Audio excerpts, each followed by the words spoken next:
Olá, meus queridos, prontos para mais uma videoaula?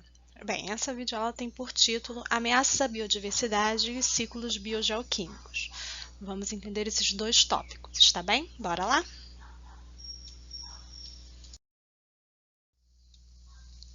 Então, o que eu espero que você tenha concluído ao ver essa aula?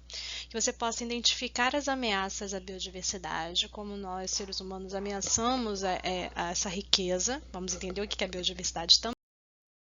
Relembrando que vimos em aulas anteriores, nós falamos sobre o impacto humano na litosfera. Vocês lembram? Se não lembram, assistam o vídeo anterior para refrescar a memória. Falamos sobre a extração de minerais que o homem faz, como isso prejudica o solo, construção urbana, né, ao você criar estradas, casas, causando a impermeabilização do solo. Também a deposição de resíduos, tratamos sobre o assunto do lixo. Se não lembra, retorna à aula anterior, dê uma olhada no vídeo para a gente possa dar prosseguimento. Certo. E o que são então ameaças à biodiversidade? Primeiro a gente precisa entender o que é biodiversidade. Biodiversidade é a variedade da vida, seja uma variedade a nível genética, a nível dos seus genes, ou seja, você não é diferente do seu pai, não é diferente da sua mãe, apesar de vocês terem algo parecido, vocês são diferentes, vocês não são clones um dos outros. Você tem a diversidade genética dos seus pais. Diferente de algumas bactérias, quando elas se duplicam, elas geram clones, geram cópias idênticas, certo? Então, existe biodiversidade genética. Assim também como a biodiversidade que a gente vê das espécies. Aqui o nosso exemplo, nossos bichinhos aqui, olha quantas espécies diferentes que existem. Então, que ações impactam, que ações põem em risco essa biodiversidade? Bem, vamos falar de ações humanas, é claro. Existem ações humanas diretas, que são aquelas que, ao fazer aquela ação, ele diretamente põe em risco a biodiversidade, e são ações como poluição, como a gente já vem tratando ao longo de nossas aulas, o uso excessivo dos recursos naturais, então extração exagerada, sem dar tempo do solo se recuperar, sem dar tempo da vegetação se recuperar. A expansão da agricultura e da pecuária também, apesar de não estar aqui, e também das áreas urbanas, além de cruzamentos seletivos. O que são cruzamentos seletivos? É quando o homem escolhe que espécie vai cruzar com qual. Isso a gente vê muito nítido com os cachorros, por exemplo, que você separa o seu cachorrinho poodle para cruzar com outro cachorrinho poodle. E assim eles teriam filhotinhos. Então você faz cruzamentos seletivos para melhorar uma espécie. Por exemplo, o milho que você come na sua casa hoje, ele é um milho selecionado artificialmente. Nós selecionamos características desse milho, cruzando espécies de milhos diferentes. Lembra lá das florzinhas que a gente poliniza? Para ter um milho mais bonito, mais gostoso. Então, isso também interfere na biodiversidade, porque a gente escolhe genes que a gente quer do jeito que a gente quer e não deixa que aconteça a variabilidade natural. Então, essas são ações humanas diretas. Quanto às ações humanas indiretas, que nós afetamos o meio ambiente, nós temos a introdução de espécies exóticas. E aí você precisa entender o que é uma espécie exótica. Antes de entender a exótica, você precisa saber o que é uma espécie natural de um ambiente, tá? Uma espécie endêmica de um local. Uma espécie natural de ambiente é aquela que está presente desde o início naquele ambiente, que está plenamente adaptada àquele ambiente, no sentido de que ela consegue se alimentar muito bem, reproduzir no nível em que há predadores ao seu redor que vá controlar o seu tamanho populacional. Então, ela não consegue ter um monte de filhos descontroladamente, porque tem algum outro animal que vai predar, que vai comê-la, então vai controlar sua população. Se ela aumentar demais, a população tende a sumir, porque os predadores vão comê-los e aí vai normalizar. Uma espécie exótica é quando a gente pega uma espécie que não é natural de um ambiente e coloca ali. Quando a gente faz isso, acontece um desequilíbrio no meio ambiente, tá? Porque elas não pertencem àquele lugar. Então, um exemplo, e isso é feito, já aconteceu muitas vezes, principalmente para fins econômicos. Aqui no Brasil, nós tivemos como exemplo a introdução de caramujos do tipo africano para a criação de escargot. Então, uma pessoa muito inteligente, só que não, pegou esses caramujos e trouxe para cá para criar como se fosse uma pecuária, né, desses caramujos, com a finalidade de vendê-los posteriormente. Só que aqui não teve muito mercado, né? As pessoas não ligam, não gostam de comer escargot aqui. Muitas pessoas têm nojo. Com isso, ele, ao invés de acabar com a população, ele simplesmente soltou esses animais, que não eram endêmicos daqui, que era uma espécie exótica, e com isso começaram a se multiplicar descontroladamente.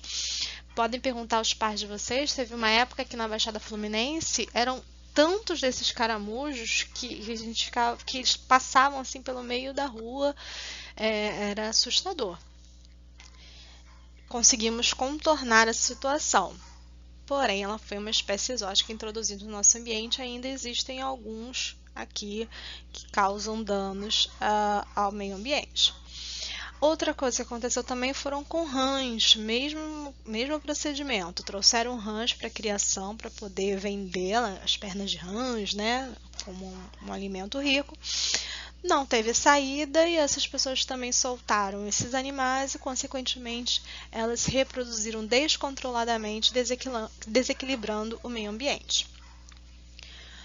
Algumas espécies também são introduzidas de forma acidentais. Acontece de trazer algum animal, algum bicho na mala e ele se descontrola. Isso é muito comum, principalmente com navios e cracas. Cracas são são os animaizinhos que dão no casco do navio. Elas também são introduzidas acidentalmente, porque conforme o navio vem, elas vêm presas a eles e acabam dominando ali o local. Então, pode ser então uma ação indireta, mas com fins econômicos, ou mesmo totalmente acidental por transporte. Por isso que alguns países têm um controle muito rígido das suas fronteiras com relação a trazer outros animais, trazer alguns seres para o país. Há necessidade desse controle para que isso não aconteça. Mas aí você me pergunta, tá, mas por que nós devemos preservar a biodiversidade? Por 3 razões principais. Uma delas, e aí é para quem é mais egoísta, vamos dizer assim, são razões utilitárias. Veja a diversidade de remédios, medicamentos feitos a partir de outros seres vivos, de plantas principalmente, até de alguns animais, a gente consegue produzir alguns medicamentos. Então, quando você tem biodiversidade, você consegue descobrir diferentes animais, diferentes seres que podem ser úteis para a gente. O próprio antibiótico ele é feito a partir de proteínas produzidas por fungos, né? Então, a importância da biodiversidade para o ser humano é muito grande, porque quanto mais diversidade você tem, mais chances você tem de encontrar algum medicamento ou algo que você possa utilizar no seu dia a dia. Também por razões estéticas, pela beleza que existe, pela diversidade. Se a gente tivesse todos iguais, esses peixinhos lindos aqui não teriam tantas cores bonitas, assim, tantas espécies diferentes. Então, por razões estéticas.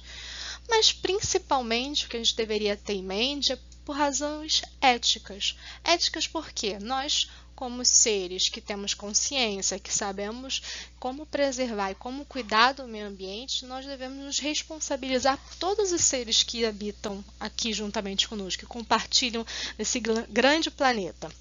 Então, por razão ética, por sabermos da importância, sabermos que nós não somos únicos no mundo, devemos também preservar esses seres, certo? E como a gente tem feito isso? Temos tentado bastante. Aqui no Brasil nós temos muitas reservas ambientais. Você vai encontrar uma na Floresta da Tijuca, aqui no Rio de Janeiro, que é uma grande reserva ambiental de proteção aos seres que habitam ali, que você não pode desmatar, não pode ter construção de casas. Então, assim, a gente começa a preservar a biodiversidade. Há um combate muito grande à biopirataria, muito frequente no nosso país, principalmente na região em que nós temos o Pantanal, e há várias legislações, e para isso nós temos vários órgãos, como o IBAMA, para poder tentar controlar essa biopirataria, esse transporte de animais ilegais. E também existem várias legislações, tanto brasileiras quanto mundiais, para a preservação do meio ambiente. Eu botei duas importantes aí para vocês, que foi a da Rio 92, que foi uma conferência que tivemos sobre o meio ambiente, e a outra que foi o Protocolo de Kyoto, também super importante com relação às mudanças climáticas e tudo mais. Então, agora vamos começar a falar sobre o que são ciclos biogeoquímicos. Bem, como a gente aprendeu desde o primeiro ano, nós somos compostos de diversos elementos químicos, né? Temos água, temos carbono, oxigênio, nitrogênio, temos diversos elementos na gente. Quando os seres vivos morrem, ou seja, os seres bióticos, tudo que tem vida, morrem ou ao executar algumas das suas funções, que nós vamos falar ao longo das nossas próximas aulas, que vamos ver vários ciclos diferentes, esses elementos eles retornam para os elementos não vivos, ou seja, para o ambiente abiótico. E ao longo do tempo, eles vão retornar para uma outra forma de vida. Então, esse ciclo que a gente chama dos elementos passando dos fatores bióticos para os abióticos e do abiótico voltando para o biótico, a gente chama de ciclo biogeoquímico. Então, cada elemento químico terá um ciclo diferente. Nós usamos esse nome ciclo para ressaltar, então, que os elementos estão o tempo todo passando pelo ambiente vivo para o ambiente não vivo e retornando a ele. Por isso, é um ciclo, certo? Ciclo biogeoquímico. E o primeiro ciclo que nós vamos falar é o ciclo da água. Lembrando, a água é formada por H2O, dois átomos de hidrogênio e um de oxigênio. Então, não é só de um elemento químico, é de uma molécula que é da água. A água, como a gente viu na primeira série do ensino médio, ela é super importante para os seres vivos. Ela vai atuar nas reações químicas, seja como um reagente, seja como um produto de uma reação. Ela regula a nossa temperatura e por isso que depois de uma atividade muito intensa nós suamos, transpiramos, né? Liberamos água para regular a nossa temperatura. E ela também facilita o transporte de diversas substâncias pelo nosso corpo. Não é à toa que o nosso sangue ele tem uma grande quantidade de água, ele é líquido, certo? Nós dividimos o ciclo da água em dois ciclos. Vamos falar primeiro sobre o ciclo curto ou pequeno, que não chega a ser um ciclo biogeoquímico propriamente dito, porque a gente não tem a participação, neste caso, de seres vivos, certo? Mas é um ciclo da água também. Vamos começar aqui. Então, vamos começar por aqui, pelo processo de precipitação, tá? Então, a água começa a se precipitar, ou seja, a cair, seja em forma líquida, na forma de chuva, podendo ser também na forma de neve. Essa água que cai, ela pode ter dois destinos, né, nesse ciclo curto. Ela pode escoar superficialmente até um lago, um rio, até chegar aos oceanos posteriormente. E caso o solo não esteja impermeabilizado, como vimos lá na aula anterior, ela pode infiltrar pelo solo, chegando ao famoso lençol freático, que é essa camadinha aqui embaixo, que também vai escoar e desaguar em algum lugar. Quando essa água chega a desaguar na terra mesmo, a gente chama de manancial, né? Quando está saindo a água. Chegando nesses grandes locais, como um oceano, um rio, essa água também que está aqui, graças à ação do sol, ela vai fazer um processo de evaporação, vai virar vapor e vai ir para a atmosfera. Chegando na atmosfera, ela se condensa em forma de nuvens que são carregadas pelo vento até sofrerem a precipitação. Voltando, então, assim a ser um ciclo, certo? Então, um ciclo curto da água. Percebam que até esse momento não teve nenhuma participação de nenhum ser vivo. Certo, falamos sobre o ciclo curto da água, agora vamos falar sobre o ciclo longo da água. Diferente do outro ciclo, agora a água vai passar por dentro dos seres vivos antes de retornar ao ambiente. Então, para começarmos, vamos cortar aqui o solo e vermos dentro dele, está aqui a terra ainda e o lençol freático, certo? Aquela camadinha de água embaixo do solo. A água, então, lá condensada em forma de nuvem, vai se precipitar em forma de chuva, chegando ao solo e infiltrando, ou seja, entrando nesse solo, se ele não estiver impermeabilizado, chegando então ao lençol freático. Uma vez no lençol freático, as raízes dos vegetais conseguem captar essas moléculas de água para participar das suas reações químicas, participar da fotossíntese e também fazer um processo que a gente chama de evapotranspiração, que acontece apenas nos vegetais, que é a transformação da água líquida em vapor, que retorna para a atmosfera e se condensa em nuvens. Por isso que nós falamos de rios flutuantes formados pelas nuvens nos céus, desse processo de evapotranspiração que os vegetais fazem. Aqui no Brasil, muitas das nossas chuvas é graças a esse processo feito lá pela floresta amazônica, pela grande quantidade de árvores que retira essa água então dos lençóis freáticos e devolve para a atmosfera, formando novamente chuvas. Mas não são só os vegetais que fazem parte do ciclo da água, desse ciclo longo, certo? Outros seres, como nós, os animais, também fazem parte. Só que nós não vamos fazer evapotranspiração, nós vamos fazer transpiração, que é o nosso suor quando a gente faz uma atividade física. Esse suor, ele sai da nossa pele e posteriormente ele evapora para a atmosfera. A gente não devolve ele logo em forma de vapor. E como nós obtemos essa água? Ao beber a água diretamente ou mesmo se alimentar com comidas que tenham água. As comidas têm água também, então nós obtemos água das duas formas, tanto nos alimentando quanto ingerindo a água propriamente dita, sucos, refrigerantes e etc.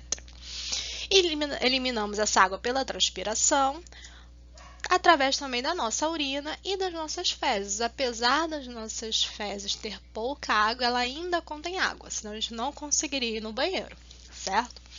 Então, agora nós estamos vendo um ciclo longo, como a água está participando dentro dos seres vivos também. Então, a água sai da atmosfera, cai em forma de chuva, vai parar no solo, a gente consegue então receber essa água e devolvê-la à atmosfera, certo?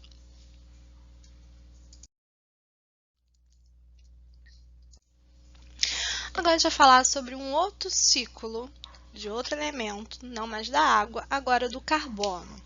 Nós somos formas de vida baseadas em carbono. São as moléculas orgânicas, elas são ricas em carbono, oxigênio, em vários elementos químicos e o carbono é o principal deles. Ele está presente em todas as moléculas orgânicas. Nós podemos encontrar o carbono no meio ambiente, tanto na forma inorgânica, como o gás carbônico, que é o CO2, que é esse elemento aqui, ó, um átomo de carbono com 2 de oxigênio, ou na forma também de monóxido de carbono. Ele também vai ser encontrado em outras formas também, mas esses são as duas principais que a gente encontra. Aqui, ó, um carbono e um oxigênio. Esse é o monóxido de carbono. Ou na forma de carbonatos no meio ambiente aquático. Dentro dos oceanos nós também encontramos, e vamos falar isso mais à frente. Certo, como funciona então o ciclo do carbono? Vamos começar pelas nossas indústrias, que ao queimarem resíduos, ao retirarem resíduos também do solo através do petróleo, eles pegam esses carbonos e os devolvem à atmosfera, né? Eles vão para a atmosfera através dos processos industriais. Também ao dirigir o seu carro movido a gasolina, você está devolvendo carbono. Lembra lá que o carbono vem do quê? Do petróleo. Então, quando você queima a gasolina, você está devolvendo carbono à atmosfera. Quando você utiliza também aqui carvão mineral, carvão que está no solo, e o queima, você devolve ele também à atmosfera. Então, o tempo todo nós estamos devolvendo carbono à atmosfera. Só assim? Não. Quando um ser vivo morre também, ele é composto de carbono e ele fica lá na forma, ele pode, com o passar do tempo, formar o que a gente chama de petróleo, como a gente viu ao longo das nossas aulas. O petróleo é o que a gente chama de combustível fóssil, são restos de seres vivos, restos de matéria orgânica que foram compactados no solo. E quando a gente pega e o libera para a atmosfera, seja por um processo de queima, um processo industrial, né, devolvemos carbono à atmosfera também. Outro processo que a gente faz, que devolve o carbono à atmosfera, é o processo de respiração, feito tanto pelos animais quanto vegetais. Lembram lá na segunda série, vimos que planta tanto respira quanto faz fotossíntese. Então, esse processo de respiração, nós devolvemos carbono. Quando você está expirando, você está devolvendo gás carbônico, CO2, à atmosfera. Então, é assim que o carbono vai parar no meio abiótico, no meio sem vida, na atmosfera. E como ele entra, como ele volta para os meios? Bem, ele consegue combinar com os elementos da água dos oceanos, formando os carbonatos no meio aquático. Então, assim, ele volta para outra forma, mas principalmente através do processo de fotossíntese. A fotossíntese é a principal forma de introdução do carbono nos seres com vida, nos seres vivos. Por isso que as plantas são a base da cadeia alimentar. Os seres fotossintéticos são a base da cadeia alimentar, porque elas conseguem pegar através da energia solar, lembra lá que a gente aprendeu na segunda série, e através do carbono produzir a glicose, que só então vai ser passada. Então, aqui na fotossíntese, pega o carbono, vai para dentro do vegetal através do processo de fotossíntese, e esse carbono então segue pela cadeia alimentar para os demais seres vivos, inclusive a gente, certo? Lá quando você está comendo a sua folhinha e quando você está comendo o bichinho também, você está ingerindo carbono que foi pego pelo processo de fotossíntese da atmosfera. E aí, quando você respira e quando a planta respira, esse carbono retorna à atmosfera, fechando assim o ciclo do carbono. Então, como funciona o ciclo do carbono? O carbono da atmosfera, ele é retirado pelo processo de fotossíntese, é passado pelos seres vivos através da cadeia alimentar para aqueles que não conseguem fazer fotossíntese e devolvido através do processo de respiração à atmosfera. Tudo bem? Então, chegamos ao final desta aula. Vimos o que é biodiversidade, quais são as ameaças que temos a ela, diretas e indiretas. Entendemos o que é um ciclo biogeoquímico. Vimos a importância da água e do carbono e como ela se estabelece num ciclo que passa, inclusive, por nós, pelos seres vivos. Espero que vocês tenham entendido. Se não, retornem à aula quantas vezes forem necessário, deixem suas dúvidas e até a próxima.